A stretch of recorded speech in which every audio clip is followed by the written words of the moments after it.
हिवाळी अधिवेशनाच्या पूर्वसंध्येला विरोधी पक्षनेते विजय वडेट्टीवार यांनी सरकारवर कमिशनखोरीचा आणि टक्केवारीचा आरोप केलाय। सरकार 20% कमिशन शिवाय काम करत नाही असा आरोपही विजय वडेट्टीवार यांनी केलाय। तर महायुती सरकारमधील मंत्री पैशांशिवाय काम करत नसल्याचा आरोपही या दरम्यान त्यांनी केलाय। 20% कमिशन घेणारे हे सरकार असल्याचा त्यांनी आरोप केलाय। विरोधकांच्या या आरोपांमुळे अधिवेशनाच्या आधीच नागपूरचं वातावरण तापलंय।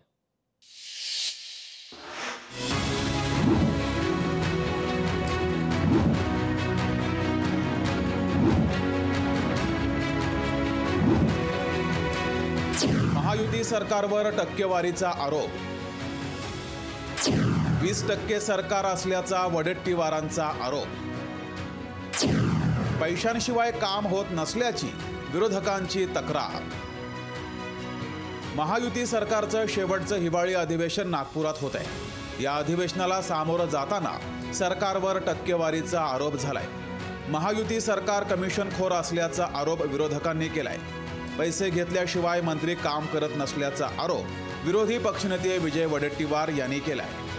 हे सर्व मिळून तिजोरीची ओपन लूट करतायत। अनेक प्रकरण आहेत, भ्रष्टाचाराने कळस घातलेला आहे। कुठलंही काम पैशाशिवाय होत नाही आणि मंत्री पैशाशिवाय काम करत नाहीत। हे सगळं उघड आहे, हे कुठेच लपून राहिलं नाही। महाराष्ट्रातच असे आरोप झाले असं नाही तर कर्नाटकात सुद्धा भाजप सरकारवर 40% सरकार असल्याचा आरोप केला गेला होता।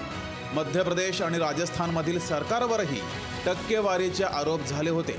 आता महाराष्ट्रातील तर सगळं मंत्रिमंडळच भ्रष्टाचारी असल्याचा आरोप काँग्रेस प्रदेशाध्यक्षांनी केलाय। राज्याच्या तिजोरीला लुटण्याचं काम चाललेलं आहे, त्याच्यात सरकारच आहे। त्याच्यामुळे एक मंत्री नाही, सरकारच भ्रष्टाचारी आहे आणि भ्रष्टाचारामध्ये लिप्त असून राज्याच्या जनतेच्या पैशाची लूट करते आहे।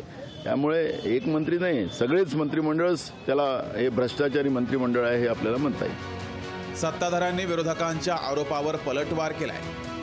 आज ज्या पद्धतीने भ्रष्टाचाराचा काही आरोप केलेत, भ्रष्टाचार कोणी केला, कशामध्ये केला, हे आपल्या सगळ्यांना। अरे इकडे कोविडमध्ये माणसं मरत होती आणि तुम्ही काही लोक पैसे बनवत होता, कुठं फेडणार हे पाप? आणि ज्याच्यामुळे अनेक लोकांचे मृत्यू झाले, हे सगळं बाहेर येईल।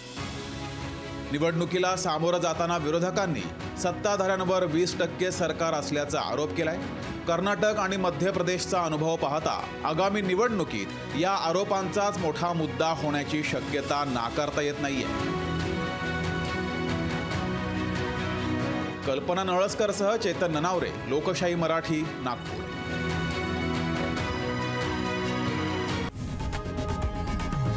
लोकशाही मराठी ऐका, पहा, जागरूक रहा।